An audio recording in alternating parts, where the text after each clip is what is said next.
नमस्कार दोस्तों, only एसकेएमयू YouTube channel में आप सभी का स्वागत है। और आज के इस वीडियो में बात करने वाले एसकेएमयू यूजी सेमेस्टर 6 जो कि सेशन है आप लोग का 2022 से 26। और आज के इस वीडियो में हम लोग बात करने वाले जो कि आपका मेजर पेपर 14 है और सब्जेक्ट आपका हिंदी। तो इसके हम लोग सेट 2 के बारे में बात करने वाले।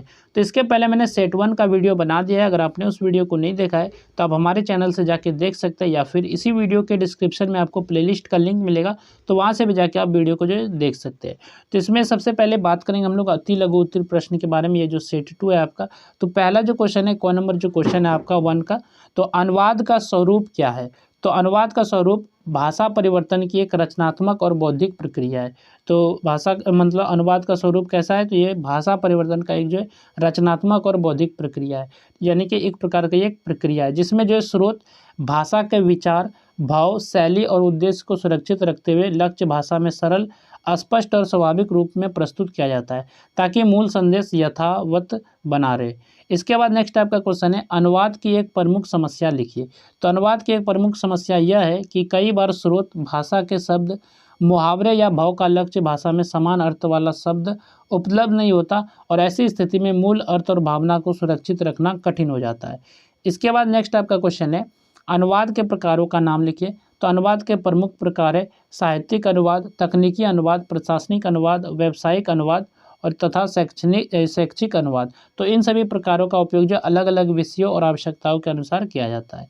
इसके बाद नेक्स्ट आपका क्वेश्चन है, रचनात्मक साहित्य के अनुवाद से आप क्या समझते हैं। तो रचनात्मक साहित्य का अनुवाद वह प्रक्रिया है जिसमें कविता, कहानी, उपन्यास, नाटक आदि साहित्यिक रचनाओं के भाव, शैली और सौंदर्य को सुरक्षित रखते हुए उन्हें एक भाषा से दूसरी भाषा में स्वाभाविक और प्रभावशाली रूप में प्रस्तुत किया जाता है। इसके बाद नेक्स्ट आपका क्वेश्चन है, पारिभाषिक शब्दावली से आप क्या समझते हैं। तो पारिभाषिक शब्दावली से आशय उन विषय शब्दों से है जिनका प्रयोग किसी निश्चित विषय जैसे विज्ञान, चिकित्सा, तकनीक, कानून या शिक्षा में निश्चित अर्थ के साथ किया जाता है, और इन शब्दों का अर्थ स्पष्ट, सटीक और एक ही होता है। इसके बाद यहाँ से आपका लघु उत्तरीय प्रश्न है, यानी कि शॉर्ट क्वेश्चन। तो क्वेश्चन नंबर 2 जो कि आपका शॉर्ट क्वेश्चन है, अनुवाद की समस्याओं के समाधान का संक्षिप्त वर्णन कीजिए।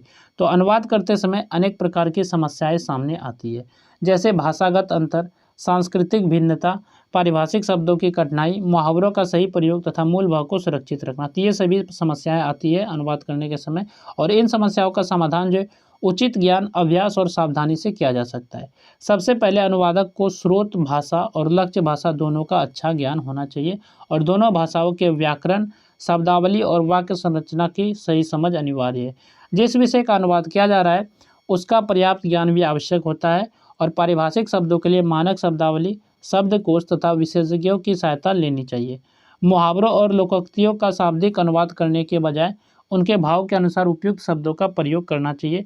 अनुवाद पूरा होने के बाद उसकी पुनः जांच करनी चाहिए ताकि भाषा, अर्थ और व्याकरण संबंधित त्रुटियों को सुधारा जा सके।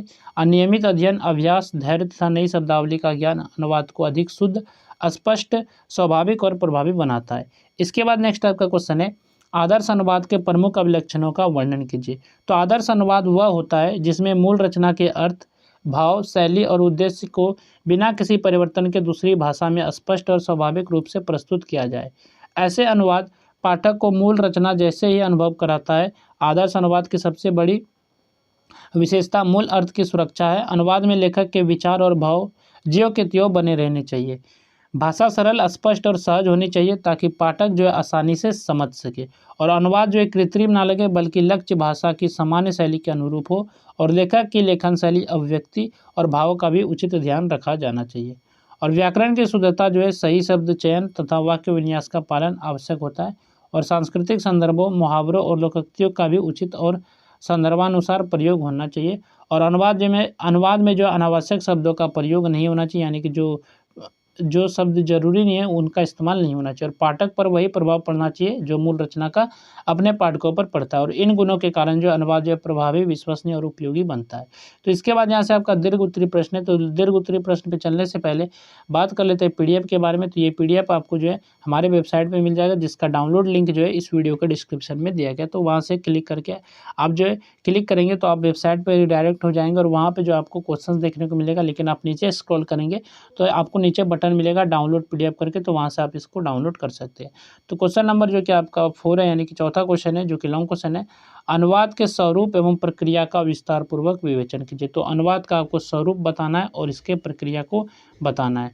नेक्स्ट आपका क्वेश्चन है, क्वेश्चन नंबर 5 जो है, अनुवाद की प्रासंगिकता एवं समस्याओं का विश्लेषणात्मक अध्ययन कीजिए। तो अनुवाद के आपको प्रासंगिकता और समस्या के बारे में बताना है। नेक्स्ट आपका क्वेश्चन है, जो कि अनुवाद के विभिन्न प्रकारों का विस्तृत वर्णन कीजिए। तो अनुवाद के कौन कौन से अलग अलग प्रकार है, तो इसके बारे में आपको बताना है।